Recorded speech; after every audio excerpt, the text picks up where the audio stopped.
Eu encerrei o vídeo anterior dizendo que nós iríamos começar com esse período que é a República Puritana, período que vai de 1649 a 1660 e é marcado pelo governo de Oliver Cromwell.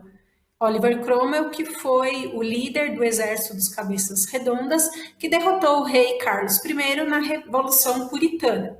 Nesse governo, a burguesia foi beneficiada, porque o Cromwell era um burguês, né, um dos membros do parlamento.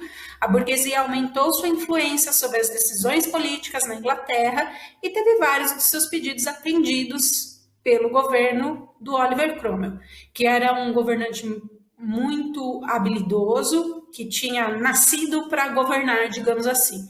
E durante o governo dele, em 1651, ele tomou uma medida muito importante, juntamente com o parlamento, que beneficiou bastante a economia da Inglaterra. Essa medida são os Atos de Navegação de 1651, que diz que todas as mercadorias que entrassem ou saíssem pelos portos da Inglaterra e de suas colônias só poderiam ser transportadas em navios ingleses e com, no mínimo, metade da tripulação formada por ingleses. Embora tenha beneficiado a economia e a burguesia, o Cromwell tinha uma relação muito instável com o parlamento. Ora, ele governava de acordo com o parlamento, sem brigas. Em outros momentos, ele dissolveu o parlamento e governou sozinho como um rei da dinastia Stuart. Embora ele tivesse o apoio da burguesia, os conflitos acabavam acontecendo. E só como curiosidade, aqui está a figura do Oliver Cromwell. Figura esta que é importante até hoje na história da Inglaterra. Embora muitos o considerem um ditador, outros o consideram um herói nacional, justamente por ter livrado, né, por um determinado momento, a Inglaterra do absolutismo. A apostila está mostrando, inclusive, essa casa, que é a casa onde o Oliver Cromwell morou e que hoje serve como um museu importante, né, para a história da Inglaterra do século XVII. Então, o Cromwell governou o país, às vezes tendo brigas, às vezes com tranquilidade, mas ele faleceu no ano de 1658 e foi substituído no poder pelo seu filho Richard Cromwell. A apostila coloca o nome dele como Ricardo, faz uma tradução do nome, tanto faz Richard ou Ricardo, Richard é o nome dele em inglês. Só que o Richard Cromwell, ao contrário do seu pai, ele não tinha habilidade para governar. Enquanto o Oliver Cromwell nasceu para governar, o Richard Cromwell não tinha habilidade política nenhuma. Tanto é que, durante o seu governo, a Inglaterra passou por uma outra guerra civil, o parlamento começou a ficar preocupado e o governo do Richard Cromwell durou 17 meses. Enquanto isso, o parlamento foi até a Escócia, atrás do Carlos II, filho do rei que tinha sido decapitado, e fez a ele uma proposta. Você quer ser rei da Inglaterra? Só que o parlamento tinha uma carta na manga, digamos assim. Você vai ser rei da Inglaterra respeitando o parlamento. Caso você não respeite, lembre-se do que aconteceu com seu pai. No primeiro momento, Carlos II ficou em dúvida, mas acabou aceitando.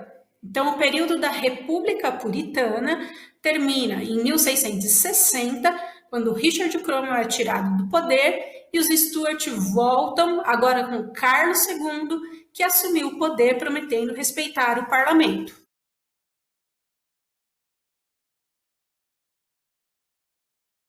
Então, vamos passar agora para a última fase dos Stuart no poder.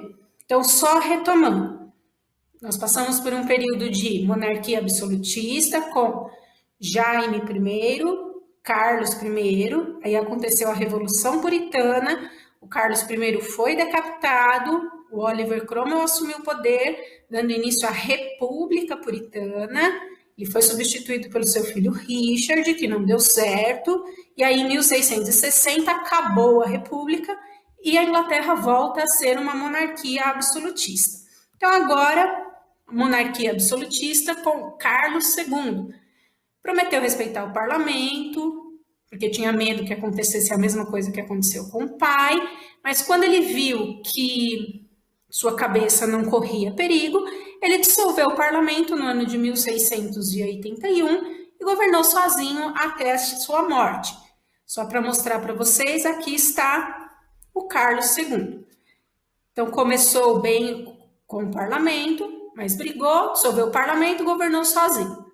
Quando ele estava no seu leito de morte, ele chamou seu irmão, Jaime II, aqui está o Jaime II, e disse para o Jaime que ele iria assumir o trono da Inglaterra agora. O Carlos II não tinha filhos com a esposa.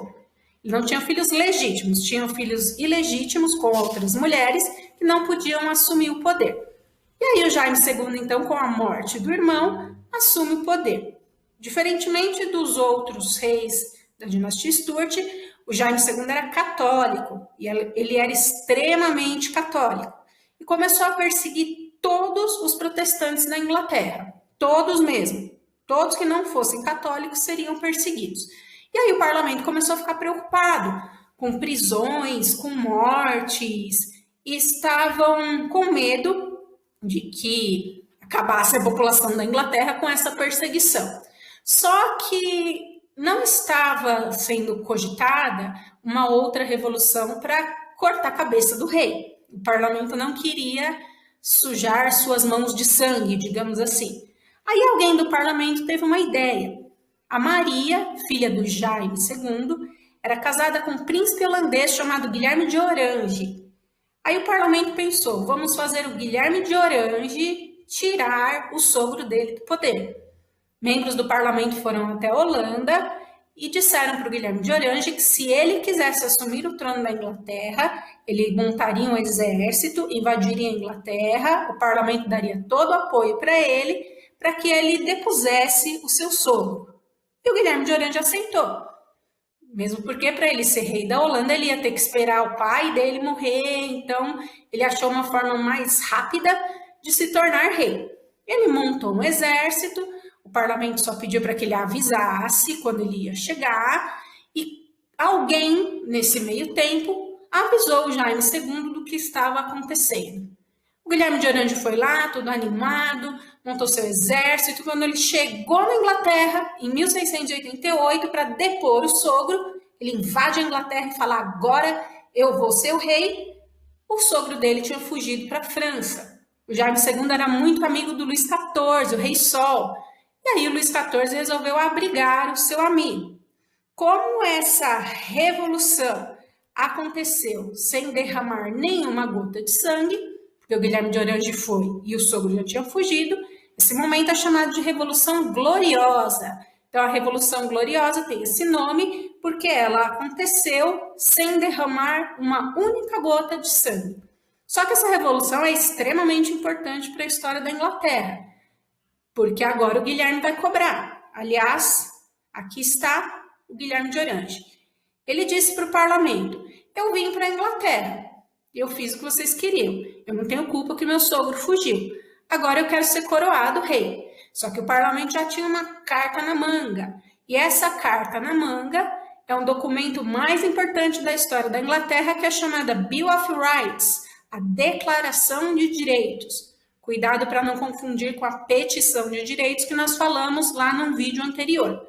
O parlamento chamou o Guilherme e disse, Guilherme, aqui está esse documento, a Bill of Rights, que dizia, dentre outras coisas, que o rei deveria obedecer ao parlamento na Inglaterra. Se o rei não fizesse isso, ele seria tirado do poder e outro seria colocado em seu lugar. Aí surge a pergunta, o que o Guilherme fez? O que o Guilherme falou? Ele teve que aceitar, porque como ele era holandês, ele era estrangeiro na Inglaterra, ele não tinha o apoio político de ninguém. Então, assim, para ser rei é a única coisa que pode acontecer. Então, ele aceitou, assinou a Bill of Rights, e ao assinar a Bill of Rights, ele é coroado como rei Guilherme III, dando início ao regime de governo que até hoje é o regime de governo na Inglaterra, que é a monarquia constitucional. Então, a Inglaterra foi o primeiro país da Europa a acabar com o absolutismo depois da Revolução Gloriosa e a assinatura da Bill of Rights. E é assim até hoje. Qual a função do rei na Inglaterra? O rei é um representante do Estado, não tem poderes como governante, quem governa é o primeiro-ministro, com o apoio do parlamento, e é assim até hoje. Então aí o Guilherme teve que aceitar essa condição, que foi, né, a condição imposta aí a ele. Então esse capítulo termina dizendo que a Inglaterra foi o primeiro país europeu a acabar com o absolutismo sem derramar uma única gota de sangue por conta da Revolução Gloriosa. Então, a gente se vê no próximo vídeo. Até lá!